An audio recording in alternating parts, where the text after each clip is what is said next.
Thanks for joining us once again on The Bright Side. We're talking about the staff of life, wheat. Wheat is the staff of life as opposed to the stuff of life. Wheat is the staff of life. Corn is the stuff of life. Do you have any idea how much stuff comes from corn? Corn is way, way, way more than a food substance. Spark plugs are made from corn, varnish, drywall, shampoo, toothpaste, diapers, reusable or not reusable, disposable diapers, supplements, medication, golf tees. Corn is in makeup, medicine. Nutritional supplements are made with corn and cornstarch. Pretty much anything you eat, especially processed food, is made from at least a little bit of corn. So much stuff comes from corn. And by the way, corn is a source of gluten, actually its own type of gluten. And you're going to start hearing about this more and more. Corn gluten and corn allergies. So a lot of folks think that they can eat corn instead of wheat. Not necessarily so. And corn is a much more devious grain than wheat because it's sweet. It's sugary. All grains are going to have some sugar content, but corn is especially sweet. That's why we get high fructose corn syrup from corn. There's no high fructose wheat syrup. There's no high fructose rye syrup. Although all grains are going to have some sugar, nothing has the same degree of sweetness as corn. In any case, we've been beating up on grains now I've been beating up on grains for decades, really, since I first heard about the problems with grains in pharmacy school back in the 80s. But there's actually good things in grains. The problem is the good things in grains are locked up. They're dormant. Grains are seeds, and seeds are a sleeping life force. Grains are like a miniature atomic bomb of nutrition. The atomic bomb that was dropped on Hiroshima and on Nagasaki in Japan in the 1940s, it weighed about a ton, but it could create the equivalent of many, many thousands of tons of explosive power. That's because all of the energy was trapped. It was locked up, and then once that energy got released, boom! It created a massive explosion. Well, a seed is much the same way. A seed is like a miniature atomic bomb. A seed is a highly potent little packet of energy stored in a very, very tight place. And all of this energy in a seed is required to keep the seed, via chemistry, sleeping, dormant, locked up. Specifically, the seed has something in it called anti-nutrients. These anti-nutrients lock up all the energy, they lock up all the nutrition in various chemical bonds, they inhibit the production and the activity of proteins. And then when we eat those seeds, our proteins and our enzymes get inhibited, our nutrients get locked up. This is the problem with eating seeds, and this is the problem with eating grains. Maybe remember your mom told you when you were a kid not to eat your apple seeds or not to eat the pits from pears. Seeds have lots of toxins in them, what we call toxins. Seed doesn't call them toxins. The seed calls them anti-nutrients or energy suppressors or inhibitors.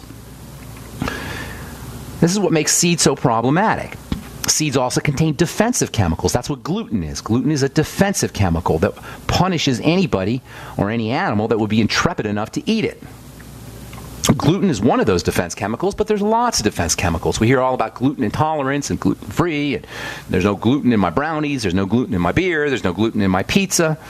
But there's lots of other things in grains that are a problem. There's lots of other things in seeds that are problems. Some of these compounds thin the blood. This is one of the ways that plants protect themselves. They thin the blood of any animals that would eat them, or eat the seeds especially.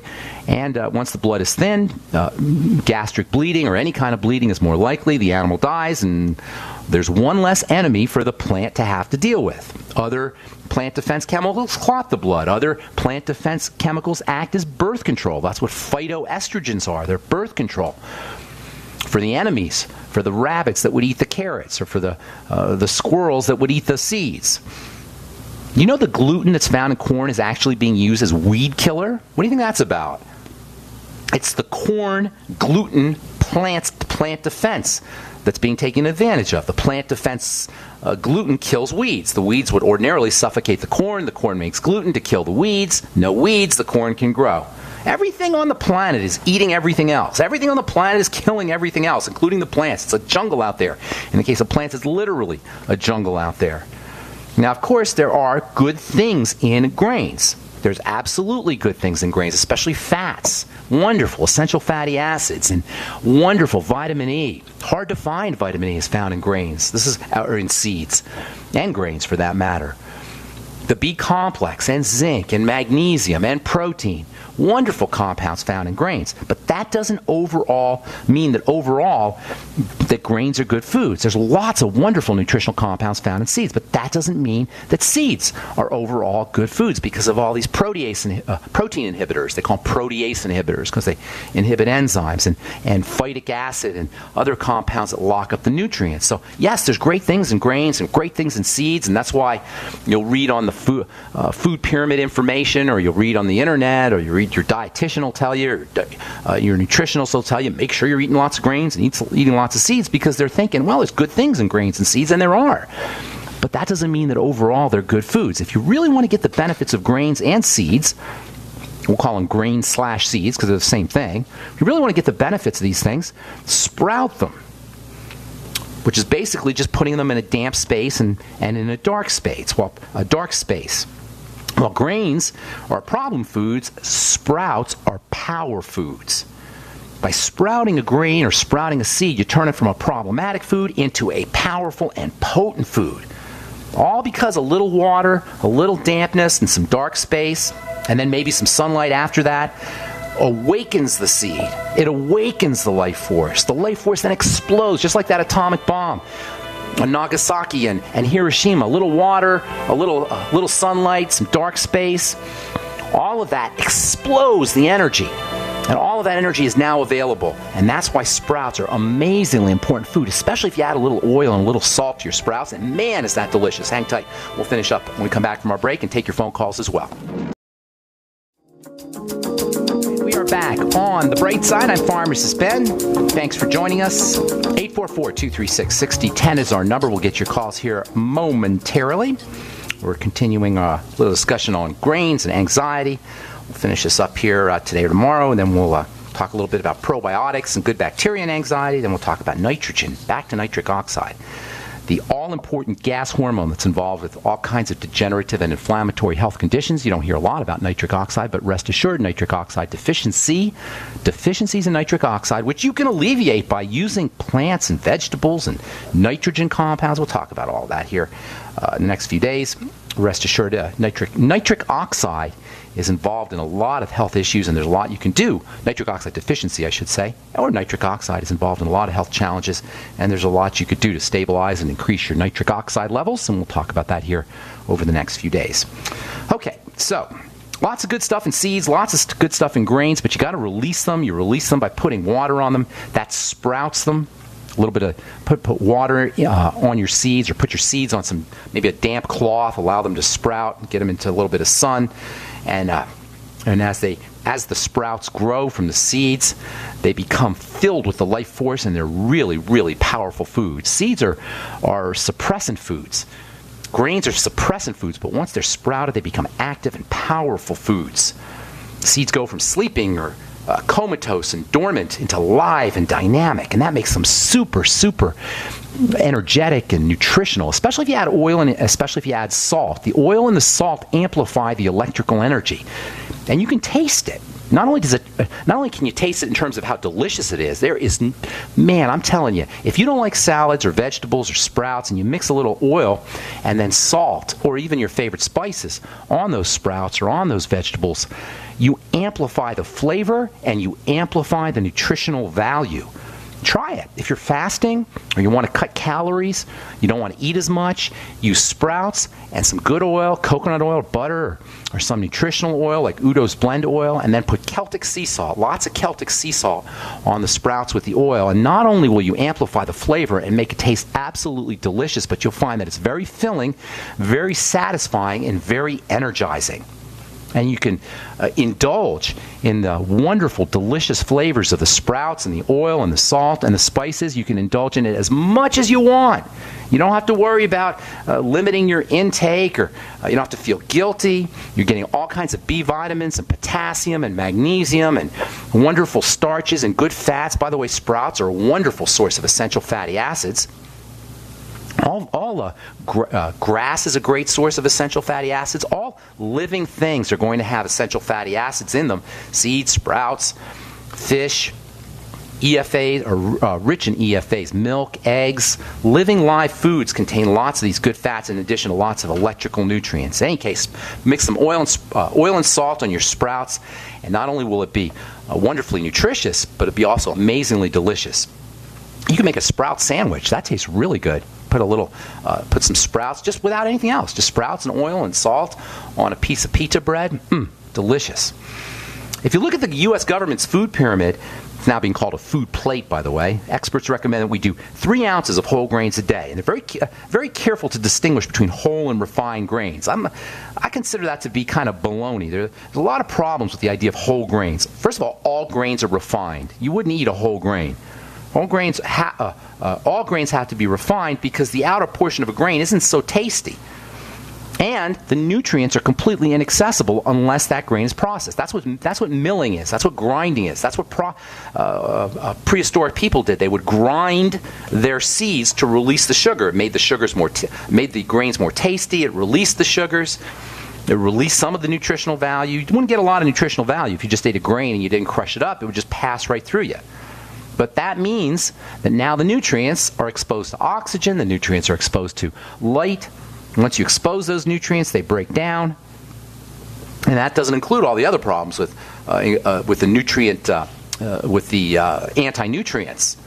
So processing doesn't release the anti-nutrients. You still get the anti-nutrients, but it exposes the nutrients that are left to the sun and to light and to oxygen, and reduces the nutritional value. And by the way, one of the big problems associated with grains is vitamin D.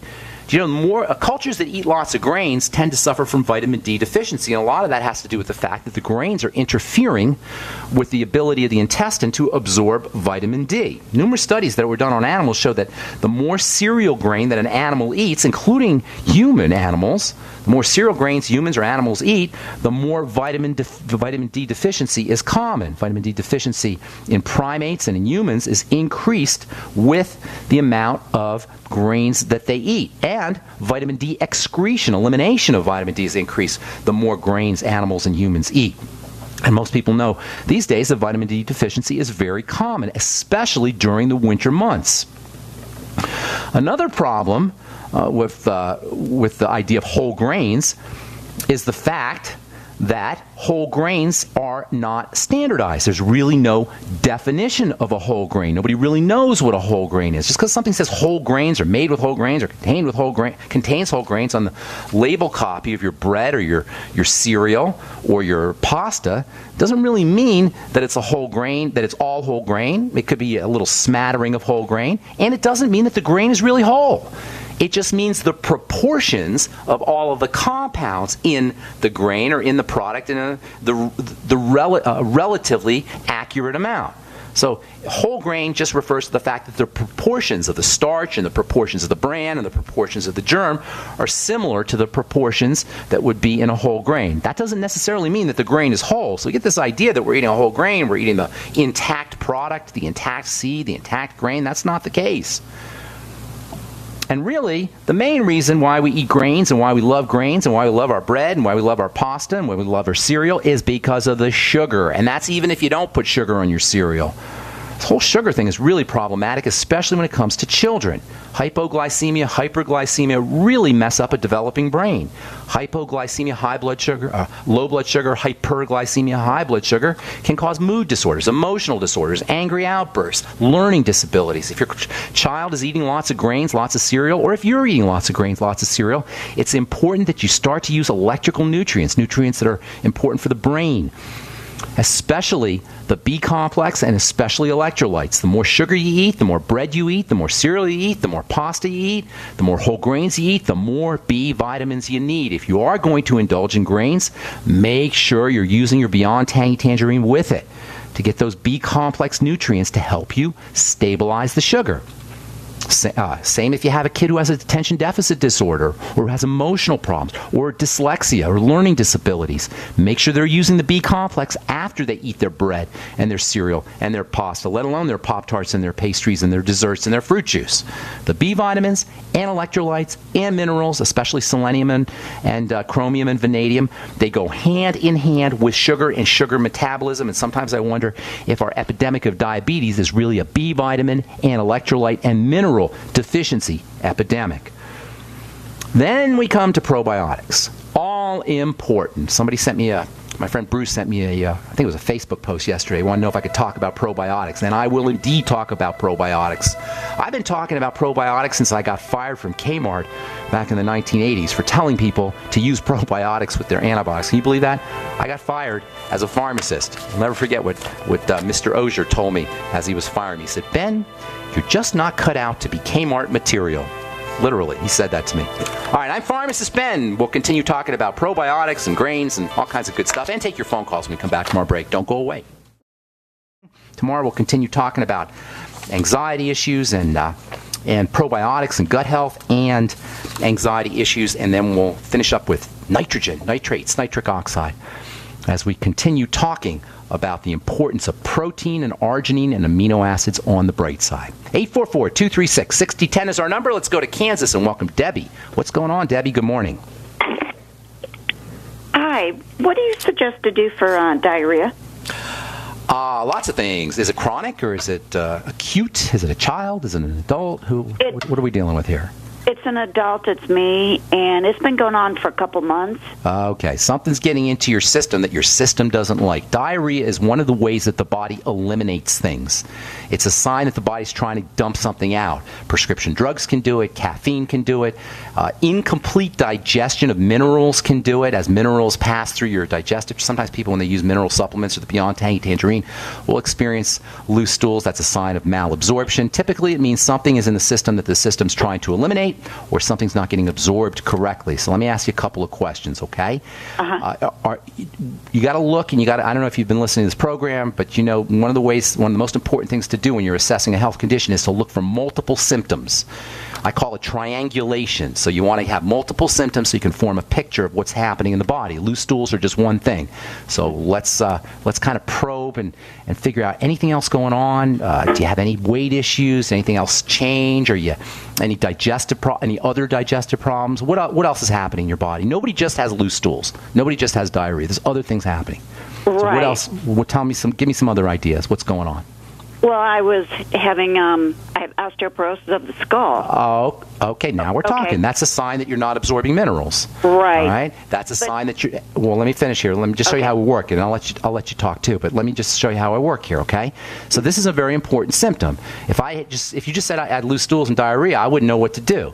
And if I was like some quack nutritionist or doctor, I'd just tell you to take this or take that. But now we're starting to figure out what's going on in the body. Osteoporosis means that you're not absorbing minerals, that somehow there's a mineral deficiency, and non-absorption or malabsorption of minerals means that there's something going on, for example, with the stomach. Maybe you're not making enough stomach acid, maybe with the pancreas, maybe with the intestine. So let's probe a little bit more. How old are you, ma'am? 60. Approximately? 60. Okay, so have you had a history of digestive issues? Do you have gluten intolerance? Do you have any problems with bread or with starchy foods? Do you have any particular food problems, dairy problems? Do you know? Not that I know of. Not that you know of. That's a great answer. That's much better than no. Not that I know of means you got to start probing a little bit. Okay, how's your height to weight? I'm about 5'5", and I weigh about 120. Okay, that's not too shabby. Are you working out? Are you exercising, or are you just naturally thin? I do a lot of walking. Okay. Are you on a supplement program? I'm on the 90 for Life. 90 for Life, okay. Yeah. What happens when you do the Beyond Tangy Tangerine? Do you do it all at once, or do you sip on it? I sip on it all day, and it has to do with that because I was taking just one scoop a day, and then when I brought it up to 2 scoops, That's when it started. Yeah. All right, now we're talking. Here's what you need to do, okay? Sounds to me like you got some malabsorption issues. You got to start to acidify. The first problem with malabsorption is going to be acidification, acid in the stomach. It's very common that as we get older, we don't produce enough stomach acid, and that's at least partially, probably at least partially what's going on with you. So let's get you some stomach acid supplements. If you're not using the Ultimate Enzyme, start using them. Take your Beyond Tangy Tangerine and any mineral supplements with meals, and also use the Ultimate Enzymes with them, and then take a couple of swigs or maybe a tablespoon or two of apple cider vinegar after that, okay? Okay. With your Ultimate Enzymes. Make sure you're using the Biolumin Nightly Essence, and it'll probably be a good idea for you to use the Fuchs Z, 3 capsules in the morning, 3 capsules at night. On the Biolumin Nightly Essence, 3 capsules in the morning and 3 capsules at night as well. With your Beyond Tangy Tangerine, you want to start, instead of doing 2 scoops, and I don't know if you said you're sipping on it all day long. Did I hear you say that? Yes. Mm-hmm. Okay, good. Continue sipping on that all day long, but make sure that when you're doing your nutritional supplements, the Healthy Start Pack and your Biolumin Nightly Essence, you're doing it with food and you're doing it with the Ultimate Enzymes and apple cider vinegar. You may also want to try something called Pepsin, P-E-P-S-I-N, HCl, Pepsin HCl. And how's the skin, by the way? You notice anything with your skin? Dry no. or spotty or hyperpigmentation, dark spots or anything? There's a couple dark spots. Okay, well then nothing significant? No. Mm-mm. Okay, so continue using the Healthy Start Pack and the Beyond Tangy Tangerine, sipping on it, but throw in the Ultimate Enzymes with some apple cider vinegar, with the Biolumin Nightly Essence and the Fuchs Z, and you might want to try some Pepsin HCl, P-E-P-S-I-N, Pepsin HCl to acidify the stomach. That's what I'd be considering. If you have anything else going on in the digestive tract, then you may have some intestinal problems, but I'm going to assume that you don't at this point. Okay? Thank you so much, Debbie. God bless you. Okay, let's go to Jenny in Georgia. Welcome to the bright side, Jenny. Jenny, Hello. going one. Hey, Jenny, what's up? Hey, I was calling to ask about a recommendation for probiotics. Like a brand? Yeah. Best one going is the Biolumin Nightly Essence. Not only are you going to get a wide range of probiotics, you're going to get a diverse spectrum, 10 or 12 sources of bacteria, strains of bacteria, but you'll also get digestive enzymes with the Biolumin Nightly Essence. That's why that's my favorite probiotic supplement. But Jenny, here's the thing about probiotics. You got to experiment, because all the brands are going to be a little bit different, and all the quantities are going to have a different effect. So sometimes people will notice benefits from 50 billion units a day. Other people are going to require 100 billion units a day. And you're going to have to experiment with that, and you're going to also have to experiment with the brands. But the first thing I would do is the Biolumin Nightly Essence, because you get enzymes, and some really important enzymes with the Biolumin Nightly Essence. And there's one more thing you could do, Jenny. Hang on, and I'll tell you about this when we come back from our break. I'm Pharmacist Ben. You're listening to The Bright Side on the Genesis Communication Network. We'll be back right after this. Okay, we are back on the bright side talking to Jenny in Georgia. Jenny, what's up, Jenny? You there? I am.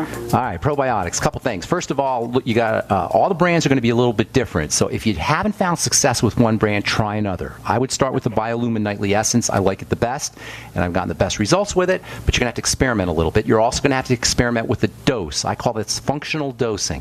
And functional dosing is when you start off with a dose, say, just for example, say 10 billion units a day. And then you see how you feel. You say, oh, okay, I didn't really notice too much. I'm going to try 20 billion units a day. Then you do 20 billion. You say, wow, I feel a little different. I feel a little better. Maybe I'll try 30. And then you say 30. You say, wow, now I feel great. And then you go to 50.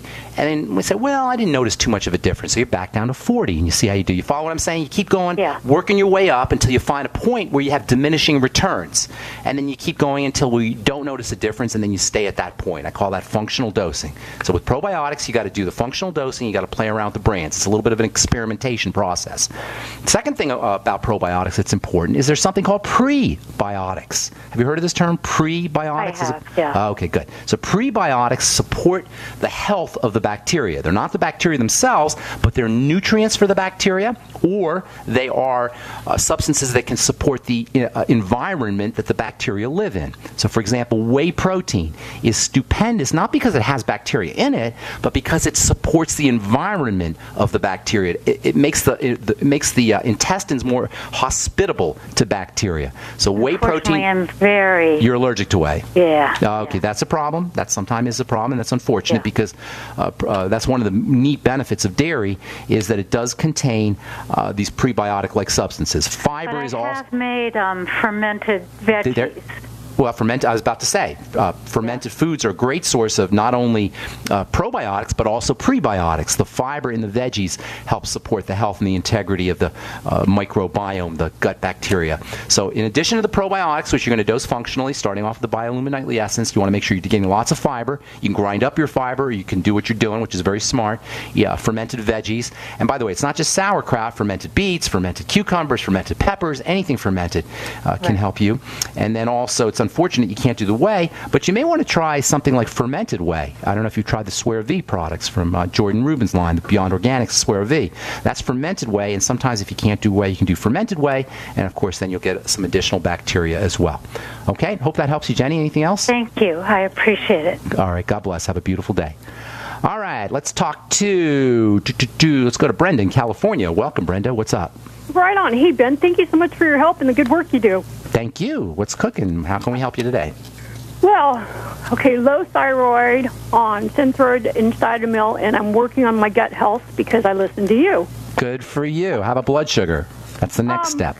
Hey, let's talk about, okay, because although the doctors will tell me, hey, your thyroid is now on this correct dose, I live in my body. What I know is you're so smart, Brenda. I want to take 3 hot baths a day. You're so smart, Brenda. This diagnostic testing serves nobody but the diagnostic testers. We have a word for that. We call it a nostrum. A nostrum is when the guy who recommends the product to you, who tells you need the drug, or the company tells you need the drug, is the same company that's making the drug. The company that tells you need the test is the same company that's making the test. And that's why I'm always careful here on this program not to be brand specific unless I personally have experience with that brand. I think that brand is going to help you. It's really about the test. It's really about the concept, the idea. When it comes to testing, testing only serves testers. Because nobody's a normal person. Do you know testing is, and you probably heard me say this, Brenda, but for new listeners, testing is based on a bell curve. It's based on reference values. It's based on normal. Well, guess what, Brenda? You're not normal, and I'm not normal, and nobody's normal, and there's no such thing as normal. Normal's an illusion, a statistical illusion. You know the 3 kinds of lies, Brenda? Do you ever hear the 3 kinds of lies? Tell me. The 3 kinds of lies. There's lies, there's damn lies, and statistics. Those are the 3 kinds of lies. So when you want to lie, you use statistics. And that's what a bell curve is, and that's what these testing services do. So you go by your body. So you're very smart to do that. I want to thank you for that, because what happens is you go to your doctor, he tells you your labs look right. Now, next thing he wants to do is prescribe antidepressants. How dare he? How dare he call him a medical? How dare he call himself a medical professional? Testing and diagnostics are for people who have no intuition or don't understand how the body works. If you have intuition about how the body works, if you understand how the body works and you have intuition about this whole structure, this is what the triangle of disease is, you don't need testing. So Brenda, number 1, keep up the good work with your digestive system. Make sure you're using probiotics. Number 2, focus on blood sugar. These are the 2 main points of disease before you get to thyroid problems. That means stabilize the blood sugar with more protein. Number 1, this is how you stabilize blood sugar. Everybody out there, listen up. This is how you stabilize blood sugar. Number 1, you eat more protein. And that allows you to wean yourself off the fast-burning sugars. Number 2, you make sure you're getting enough good quality fat from coconut oil and butter and essential fatty acids. And number 3, you make sure you're getting your sugar metabolizing micronutrients, and that's especially the B vitamins, and especially vitamin B1 and B3, but all the B vitamins. And then chromium, minerals, chromium and vanadium, especially magnesium can also be important, as can selenium. And then vitamin C is also important for helping stabilize the blood sugar. And then perhaps also not quite as significant as the B complex and vitamin C, the amino acids taurine, Taurine, maybe 100 to 500, even up to 600 or 700 milligrams a day, and then arginine. So you got B complex, vitamin C, chromium, vanadium, magnesium, selenium, arginine, taurine, if you want to throw a couple of things in there, the electrolytes, potassium, calcium, sodium, etc. All of the electrolytes can help you metabolizing blood sugar. Interestingly, the more water we drink, the more we lose our sugar metabolizing nutrients. So if you're drinking lots of water, it becomes extra important that you use your electrolytes, your B complex, and your vitamin C. Does that help you, Brenda? Yeah, it sure does, and I'd like a recommendation for if I'm still working on. I'm a bit of an unabsorber. And okay. Eat clean, eat protein, but does you no good if you're not absorbing it. You got it, Brenda. You should be on my show. You should be doing the show with me. You're just it's exactly right. So what you do if you have malabsorption issues, number one, always take your food with digestive enzymes and apple cider vinegar. Number two, make sure it helps to grind up your foods. Make sure you're doing lots of smoothies, soups, foods that are pre-digested essentially, liquefied foods. And then number three, do smaller portions. Try to give your body a chance to absorb. And also chewing your food. Something as simple as chewing your food can take the load off your pancreas and the load off of your, improve the ability of food to get absorbed and digested through the intestines and through the stomach. So just simply something as simple as chewing your food. And for diabetics, chewing your food can reduce the load on the pancreas and help improve insulin and pancreatic health as well. So something as simple as that. Chewing, grinding, making soups and smoothies, and then using digestive enzymes as well as apple cider vinegar. If you have fat malabsorption problems, you got to throw in some bile, B-I-L-E, bile salts as well. I want to move on, Brenda. Did I help you? Anything else? Anything else you want to ask me? So awesome. And just in wrapping that up, Ben, so the chills and the blood sugar, is that just because your body isn't getting what it needs? Did you say chills? Yeah, chills, like cold sensitivity. Yeah, cold sensitivity is because of the thyroid. You got the low thyroid functioning and things are slowing down. The thyroid is your metabolic gland. It helps keep your chemistry moving at the appropriate speed. Low thyroid, low circulation, low chemistry, you're going to be cold, especially fingers and toes. Are you cold in the hands and feet and fingers and toes? Yeah, that's classic sign of the thyroid. Also get on a rebounder and start moving up and down, moving your body around. There you go. Sounds like you got it going on. Thanks, Brenda. Thank you. Have a great day. Have a great day. All right, let's move on to Erik in Nebraska. What's going on, Erik? How you doing? Hi, Ben. I appreciate your information you're giving to us these days. Sure. Thank you so much. What's up? Yeah, my question was about running. I'm getting into running, and you hear about people dying of sudden heart attacks. And it's true. What should I be taking as far as supplements or food? Lots of things. Are you doing like marathon, triathlete type running, or sprinting, or what kind of running are you doing? And what are you doing for exercise, or fun, or competition, or? Marathon competition. Okay, so that's a major stress on the body. Major stress on the body. So what you got to do is you got to make absolutely sure you're using, number one, anti-inflammatory nutrients, and number two, you're not doing anything that provokes inflammation, because the running is already going to provoke inflammation. So if you have digestive issues, you got to correct those, and same with blood sugar or thyroid issues. That's first of all. You got to be overall healthy, because you're putting a major burden on the body. When you're done with your run, that's when you want to make sure you're pounding yourself with protein and antioxidant nutrients, muscle building nutrients, and anti-inflammatory nutrients. When you come home from the run, even during the run, something like the B complex and vitamin C, sipping on the Beyond Tangy Tangerine, that's got the B complex and vitamin C as you're running. But definitely when you come home from the run, you want to make sure B complex, vitamin C, vitamin E is tremendously anti-inflammatory, as is alpha lipoic acid. All athletes should be using, especially ones who are working hard, vitamin E and alpha lipoic acid.